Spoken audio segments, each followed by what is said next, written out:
The Equinox Station hung like a crystalline spider in the void between warring worlds.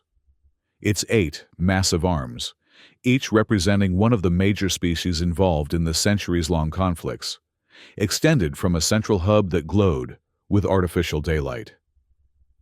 The station had been constructed in neutral space, a rare pocket of the galaxy, untouched by the territorial disputes and resource wars that had plagued interstellar civilization for over 300 years. Ambassador Alara Finn stood at the viewport of her quarters, watching as the final diplomatic vessels docked. At 38, she was considered young for her position as Earth Federation's Chief Reconciliation Specialist, but her reputation preceded her. 7 successful peace treaties on colony worlds had earned her this assignment, the most challenging of her career. "The Xanthari delegation has arrived," announced Lisa Harper, her deputy and longtime friend. "That's everyone." Alara nodded, brushing a strand of dark hair from her face. 3 centuries of bloodshed, 10 species, 1 room. What could possibly go wrong? "The silent era could finally end," Lisa said optimistically.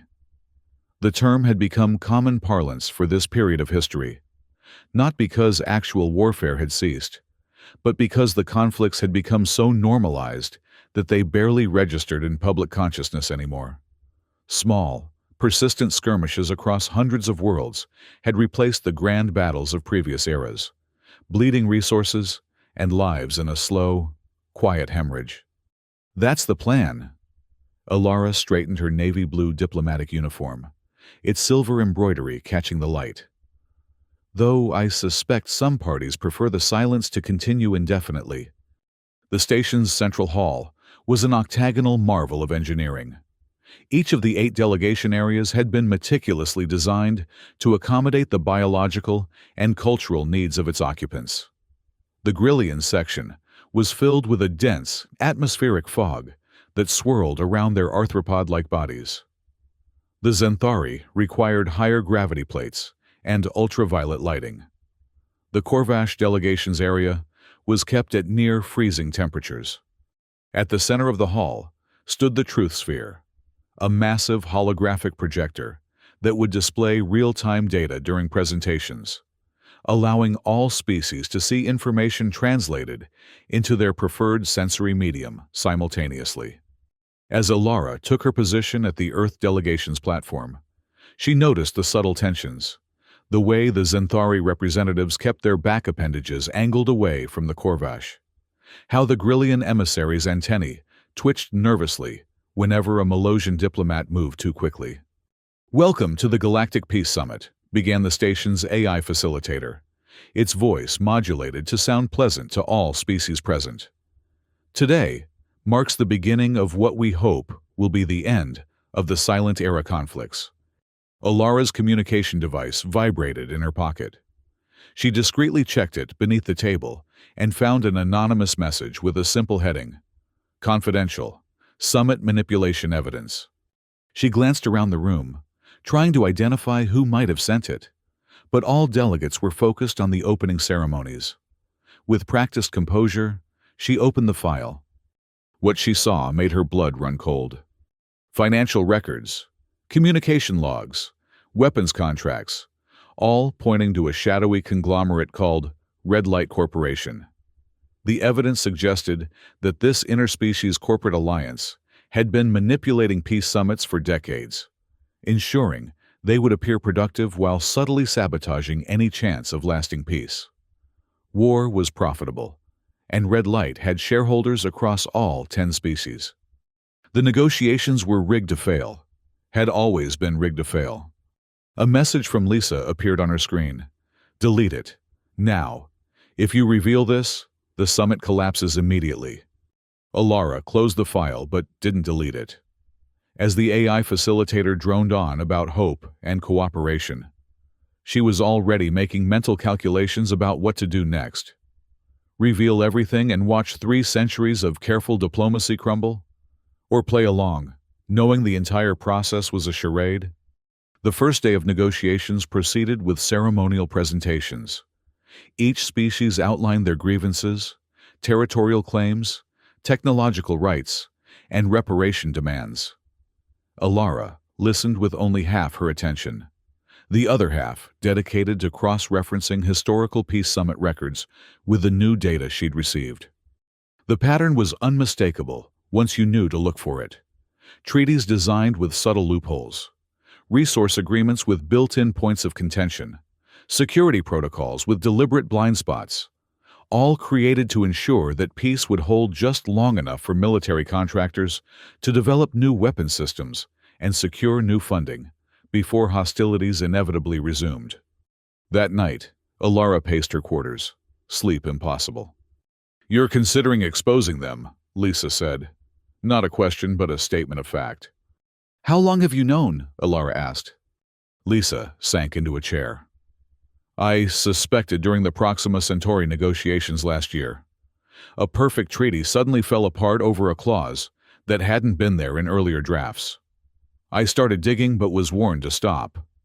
"By whom?" "High-level Earth Federation officials. The kind who never show their faces in transmission calls." Lisa looked exhausted suddenly. "We're not just fighting corporate interests. Alara, we're fighting our own governments." Alara sat across from her friend. "If we stay silent, we're complicit. If we speak out, the peace process dies," Lisa finished. "Possibly along with our careers. Or worse." "I need more evidence," Alara decided. "Enough that they can't dismiss it as conspiracy theories or forgeries." On the second day of negotiations, Alara participated in the territorial discussions with practiced diplomatic skill, while secretly arranging a meeting with Kiri, a Grillian information specialist known in certain circles for their hacking abilities. The meeting had to be arranged through a complex series of cutouts and proxies, standard procedure when dealing with someone of Kiri's reputation.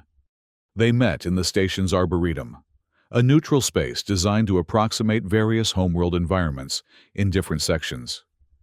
Kiri's exoskeleton clicked softly as they moved through the mist of the artificial Grillian swampland. "You're taking an enormous risk contacting me, Ambassador," Kiri said, their translator rendering their clicking speech into smooth standard. "The station's security systems are attentive." "I've taken precautions." Alara handed over a data crystal. "What can you tell me about this?" The Grillian held the crystal up to their compound eyes, specialized appendages interfacing with it directly. After several moments, they made a sound that the translator didn't catch, some expression of surprise or dismay in their native language. "This is only the surface," Kiri said finally. "Red Light's influence extends much deeper. They don't just profit from war, they engineer it. The corporation itself is a shell, composed of smaller entities across all major species." "I need proof that can't be disputed," Alara said. "Something I can display on the truth sphere?" Kiri's antennae twitched. "That would be unprecedented. The sphere's security protocols are designed to prevent unauthorized data. But not impossible for someone with your skills?" "Nothing is impossible. Merely varying degrees of difficult." Kiri's mandibles clicked rapidly. "I will need 48 hours, and you will need to create a distraction during tomorrow's session." When Alara returned to her quarters, she found Lisa waiting with a grim expression. "You've been warned," Lisa said, handing her a message tablet. "Officially, this time." The message was blunt. The Earth Federation strongly advises Ambassador Finn to focus solely on approved negotiation parameters. Continued investigation of unrelated matters will result in immediate recall and replacement. "They're watching us," Alara said. "Of course they are. The question is, what are you going to do about it?" Alara smiled thinly. "Create a distraction." The third day brought the first real crisis. During the night, someone had launched a sophisticated cyber attack on the station's information systems, leaking selectively edited diplomatic communications that made it appear as if the Earth delegation, specifically Alara, had been working to undermine the peace process. The octagonal hall buzzed with angry accusations when Alara arrived. "Ambassador Finn, Mauron, the Xanthari delegate, approached her immediately. The tall, arthropodal being's upper appendages were held in what Alara recognized as a confrontational posture. "My government is most displeased by your apparent duplicity." "The leaked communications were doctored," Alara replied calmly. "I invite verification through the truth sphere." "Convenient that the sphere's verification systems are currently experiencing technical difficulties," Moron said, the translator giving his words a sardonic edge. Alara met his four eyes steadily. "Also convenient that these leaks appeared just as substantive negotiations were about to begin. One might almost think someone doesn't want us to succeed." Moron's exoskeleton shifted colors slightly, a sign of agitation. "You imply sabotage?" "I imply nothing. I merely observe patterns." She stepped closer, lowering her voice. 3 previous summits between our species ended precisely this way. Last-minute revelations that created just enough distrust to justify continued military posturing. "You should be careful, Ambassador. Such accusations could be interpreted as defamatory." "It's not defamation if it's true," Alara replied. "And I think you already know it's true, Ambassador Moron." The Xanthari's color shifted again, this time to a deeper hue that Alara couldn't interpret. Without another word, he turned and moved back to his delegation's area. The day's scheduled discussions devolved into accusatory speeches and defensive posturing. As the hours wore on, Alara watched the subtle signs of satisfaction on certain delegates' faces. Representatives she now suspected had connections to Red Light Corporation.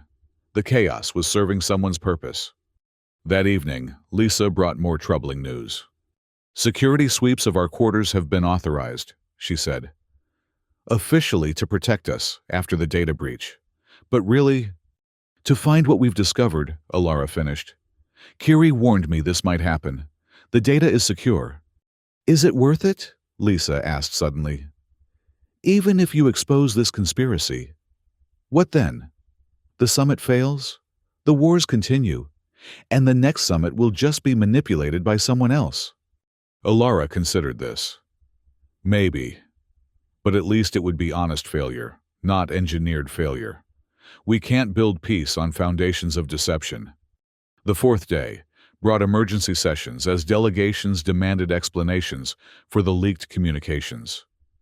The station's central hall had become a forum for accusations rather than negotiations.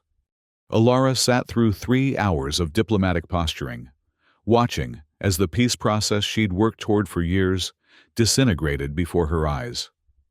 Her communication device vibrated with a message from Kiri. "It's ready. Access code. Truth will out." As the Korvash delegate finished a particularly vitriolic speech, accusing the Earth Federation of systematic betrayal, Alara made her decision. She stood and requested speaking rights from the AI facilitator. "The floor recognizes Ambassador Alara Finn of Earth," the AI announced. Instead of taking her position at the Earth delegation's platform, Alara walked to the center of the hall, directly beside the truth sphere. A murmur ran through the gathered diplomats. "Honored representatives," she began. "We have spent 4 days now discussing peace while moving steadily toward renewed conflict.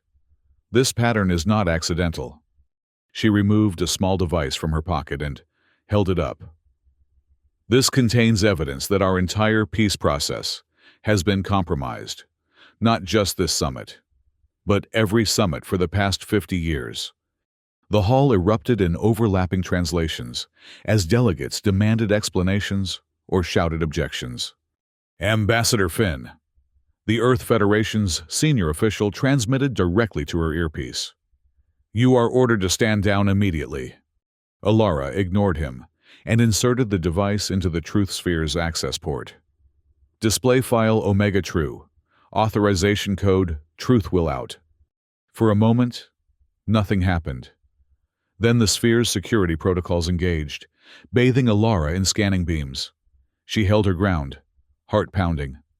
The sphere flickered, went dark, then erupted with data, financial records, communication logs, weapons contracts, all streaming in multiple formats simultaneously to accommodate the sensory preferences of each species.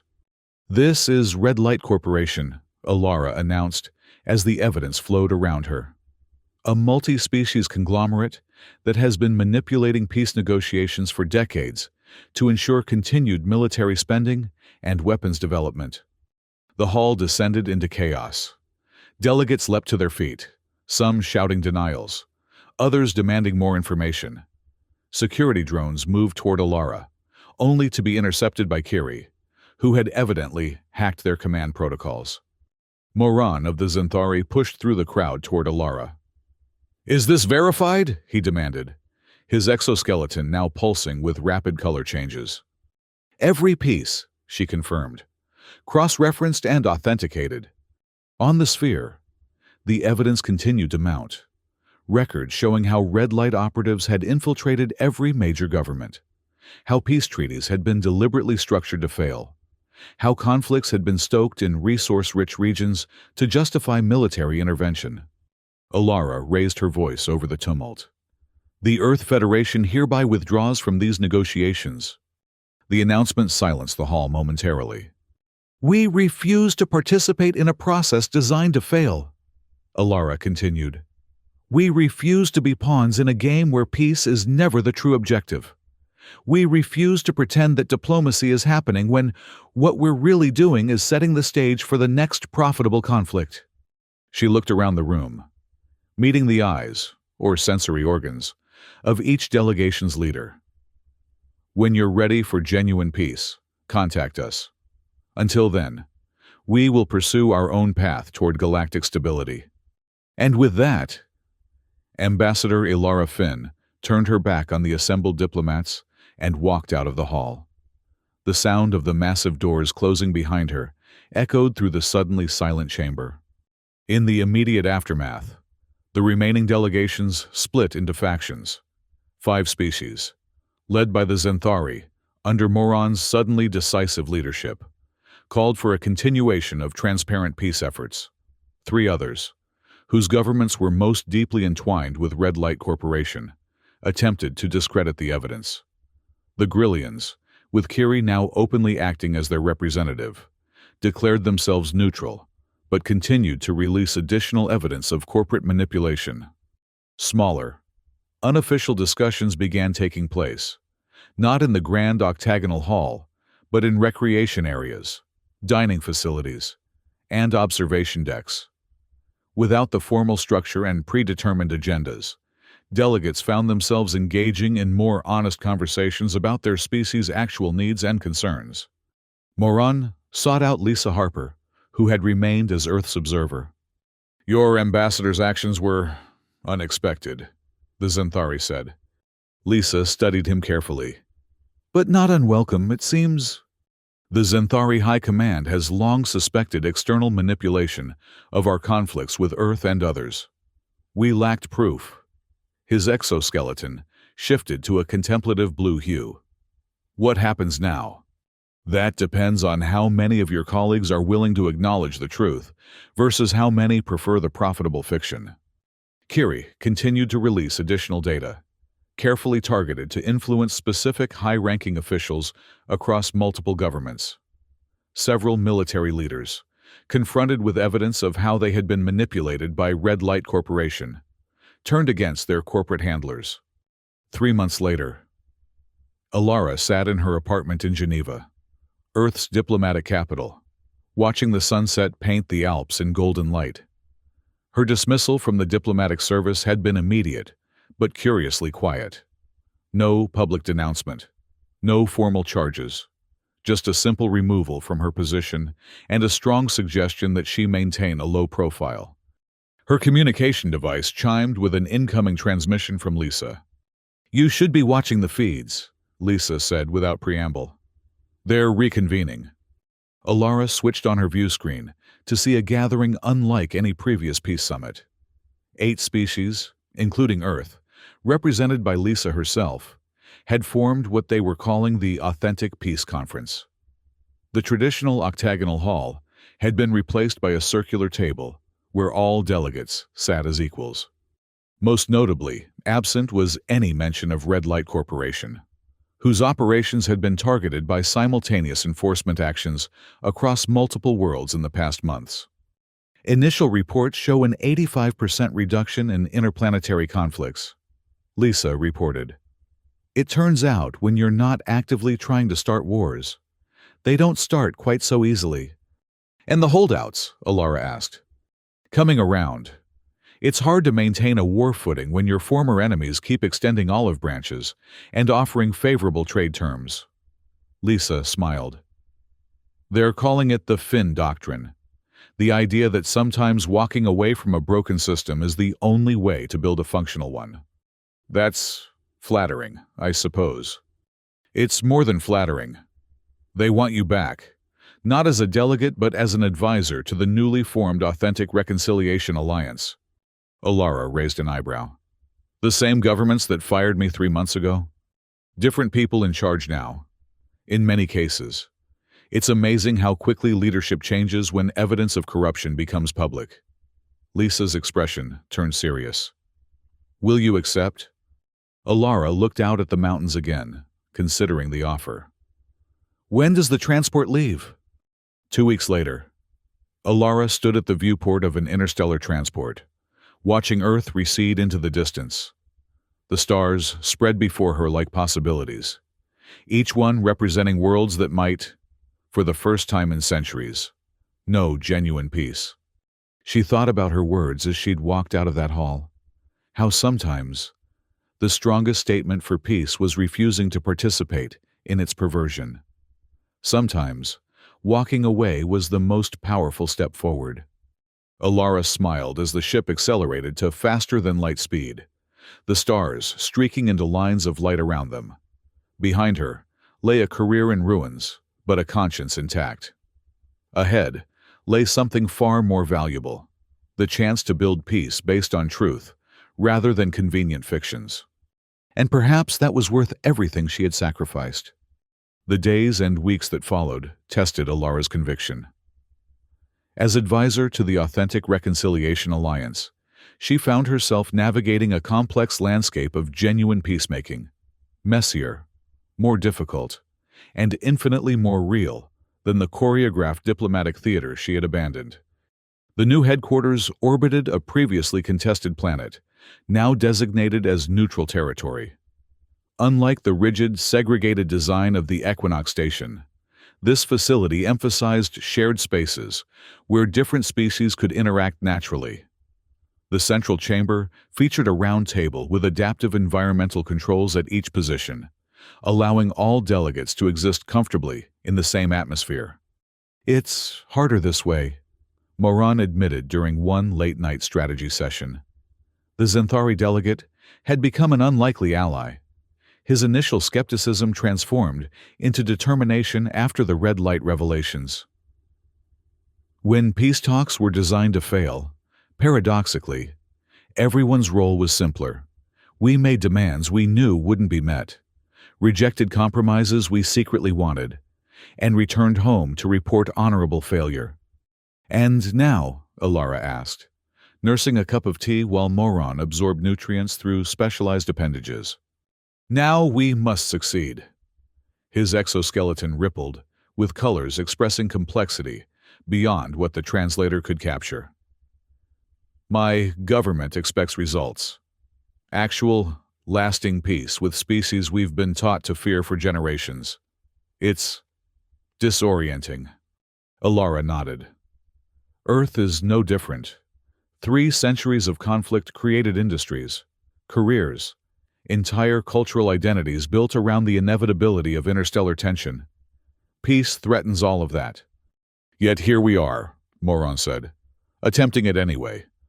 The first major test came when negotiating the Cygnus boundary, a resource-rich sector that had changed hands 17 times in the past century. Previous treaties had deliberately left ownership ambiguous, ensuring periodic conflicts that necessitated military intervention. Kiri, now officially the Grillian ambassador, rather than working from the shadows, presented a radical proposal. Joint stewardship, Not partition control, but truly collaborative management with shared benefits and responsibilities. The idea was initially met with resistance from all sides. Collaborative governance had no precedent in interstellar relations. Precisely why it might work, Alara argued. We've tried everything else and failed. Perhaps because everything else was designed to fail. Dr. Valen, a Malosian economic specialist, produced projection models showing the financial benefits of collaboration versus competition. The perpetual conflict model benefited weapons manufacturers and resource speculators. The tall, willowy alien explained, but devastated actual economic growth, even factoring in military spending as economic activity. Peace projections show a 340% increase in overall prosperity within 2 decades.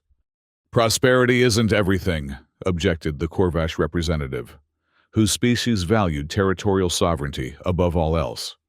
True, Alara acknowledged. But what has territorial competition brought your people? According to your own historical archives, the Corvash have lost more territory in 3 centuries of conflict than you would under this joint stewardship model. Slowly, painfully. The agreement took shape, not a traditional treaty with winners and losers, but a collaborative framework where benefits flowed to all participants. When it was finally signed, 6 weeks later, Alara felt something she hadn't experienced in her diplomatic career. Genuine accomplishment rather than mere relief at disaster, temporarily averted. One sector down, thousands to go, Lisa commented, as they celebrated quietly afterward. It gets easier, Alara predicted. Success breeds success. And more importantly, success brings imitators. She was right. The Cygnus Agreement became a template for resolving other territorial disputes. Within 8 months, 37 major conflict zones had established similar collaborative governance structures. Military spending across multiple species began to decline for the first time in recorded history. Not everyone was pleased. Remnants of Red Light Corporation, operating under new names and through different proxies, attempted to undermine the new peace paradigm. There were assassinations, sabotage attempts, and disinformation campaigns designed to reignite old hatreds and suspicions. They're getting desperate, Curie observed after a particularly vicious attack on the information systems, controlling resource distribution in a newly peaceful sector. The Grillians' normally fluid movements were tense as they worked to counter the cyber assault. Their business model is collapsing. Peace is proving more profitable than war for almost everyone except weapons manufacturers. Almost everyone, Alara repeated, thinking of the reports crossing her desk daily. While major conflicts had decreased dramatically, smaller skirmishes continued in regions where resources were scarce or historical animosities ran deepest. Peace wasn't a state to be achieved once, but a process requiring constant attention and renewal. The most difficult negotiations involved the question of justice. How to address 3 centuries of atrocities committed by all sides. Previous peace efforts had either ignored historical injustices entirely or used them as excuses to demand impossible reparations, ensuring talks would collapse. We cannot move forward without acknowledging the past, insisted Ambassador Talak of the Malosians, whose homeworld had suffered devastating orbital bombardment during the last major conflict. My people demand recognition of their suffering. As do mine, countered the Zenthari representative. The question is whether we want recognition or revenge. Alara proposed a novel approach, the creation of a Galactic Truth and Reconciliation Commission with representatives from all species, empowered to investigate historical atrocities, identify responsible parties regardless of species, and recommend proportional consequences. Not punishment for its own sake, she explained, but accountability that serves healing, and not collective blame, but specific responsibility. The Commission's work began slowly, painfully, documenting horrors that many preferred to forget. But an unexpected phenomenon emerged, as species confronted their own historical wrongs, alongside those committed against them. A more nuanced understanding developed. The simplistic narratives of virtuous victims and evil aggressors gave way to recognition of the complex circumstances that had led to conflicts. "We were all manipulated," Moron said during one particularly difficult session, examining a massacre his species had perpetrated. But being manipulated doesn't absolve us of responsibility. It merely explains how good people came to commit terrible acts. 1 year after Alara had walked out of the Equinox Station, she stood before the newly formed Galactic Council, a permanent governance body with representatives from all participating species. The chamber was packed as she delivered her assessment of the peace process. "We have made remarkable progress," she acknowledged. "But lasting peace requires more than treaties and commissions. It requires a fundamental shift in how we understand our relationship to one another." She gestured to the display showing the dramatic reduction in military conflicts. "For 3 centuries, we accepted the premise that interspecies competition was inevitable, that our differences made conflict natural and peace artificial. The past year has demonstrated the opposite. Cooperation appears to be our natural state, when not deliberately undermined." The evidence was compelling. Trade between formerly hostile species had increased by 300%. Cultural exchanges had proliferated. Scientific collaboration had accelerated technological development in non-military sectors. Several species had begun joint colonization efforts in previously contested regions. "However," Alara continued, "we must remain vigilant. There are still those who profit from division and conflict. There are still historical wounds that have not healed.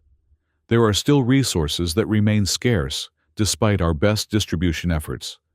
She outlined the challenges ahead, integrating the remaining holdout species into the peace framework, addressing environmental damage from centuries of warfare, dismantling military-industrial complexes without causing economic collapse, and building educational systems that fostered cooperation rather than competition. "In short," she concluded, "we have moved from making peace to building peace. The former is an event. The latter is a process that will occupy generations." The chamber erupted in a cacophony of species-specific expressions of approval: human applause, Xanthari color displays, Grillian antenna vibrations, and others less comprehensible to human senses. Later, as delegates mingled in the reception area, Moran approached Alara. "There's something I've wondered since that day at Equinox," the Xanthari said. "Did you know what would happen when you walked out? Did you plan for the peace process to restart this way?" Alara smiled. "Not at all. I only knew I couldn't continue participating in a sham. What happened afterward was emergent. Once the truth was visible, people, of all species, made better choices than they had been manipulated into making before." "A risky strategy," Moran observed. "The only strategy available, given the circumstances." She looked around at the diverse beings conversing, negotiating, and even enjoying each other's company. "Sometimes, systems are too corrupt to be reformed from within. Sometimes, you have to step outside them entirely to create something new." The Xanthari's exoskeleton rippled with thoughtful colors. "Your species has a saying, I believe, 'The truth will set you free.'" "We do," Alara acknowledged. "Though we usually forget the part where the truth is painful before it's liberating." As their conversation continued, Alara's communication device chimed with a priority alert. She excused herself to check it and found an intelligence report that made her blood run cold. "Problem?" Lisa asked, noticing her expression. "Red Light Corporation remnants," Alara said quietly. "They've consolidated under new leadership and are making moves in the outer reaches." Lisa grimaced. Was it naive to think they'd simply accept defeat? "Perhaps," Alara admitted. "But that doesn't mean we were wrong to try, and it doesn't mean we'll fail to stop them again." She returned to the reception with renewed determination. The peace they'd built remained fragile, threatened by those who saw cooperation as a threat to their power and profit. The work ahead would be difficult, perhaps even dangerous. But looking around at what they'd accomplished in a single year, Alara knew it was worth fighting for. Real peace, not the illusory peace of manipulated treaties, but the genuine peace of collaborative problem-solving, was possible. They had proven that. Whatever challenges came next, they would face them together, united by the truth that had set them free, that their differences need not divide them, that their common interests far outweighed their conflicts, and that sometimes the bravest action for peace was simply to stand up and walk away from systems designed to fail. As the reception wound down, Alara found herself at a viewport, gazing out at the stars. A year ago, each of those distant points of light had represented potential battlefields. Now, they represented possibilities for cooperation, for growth, for a future not defined by the conflicts of the past. She placed her hand against the transparent material, feeling the cold of space beyond. The universe was vast, resources plentiful if properly shared, opportunities endless if approached collaboratively. There was room enough for all species to thrive, if only they could overcome the artificial scarcities and engineered conflicts that had kept them at each other's throats for centuries. Beautiful, isn't it? Kiri had approached silently. The Grillian's movements, almost imperceptible even to Alara's trained diplomatic senses. Worth protecting, Alara agreed. Which is why I must share concerning information, the Grillian said, lowering their voice. My intelligence networks have detected unusual activity in sectors we thought secure. Old patterns re-emerging. Alara nodded. Red light under a new name. I've seen the reports. Not just red light. Kiri's antennae twitched nervously. Something larger. Species we haven't encountered before, operating beyond known space. The conflicts we've resolved may have been merely the prelude to a greater threat. Alara absorbed this news with outward calm, though her mind raced with implications. You're suggesting our centuries of engineered conflict left us vulnerable to external threats? Precisely. While we fought among ourselves, others may have been watching, waiting, perhaps even encouraging our divisions. Kiri's compound eyes reflected the starlight. Unity may not just be desirable. Ambassador Finn, it may be necessary for survival. The revelation should have been demoralizing, but Alara found herself strangely energized by the challenge. Then, we have even more reason to ensure our peace holds.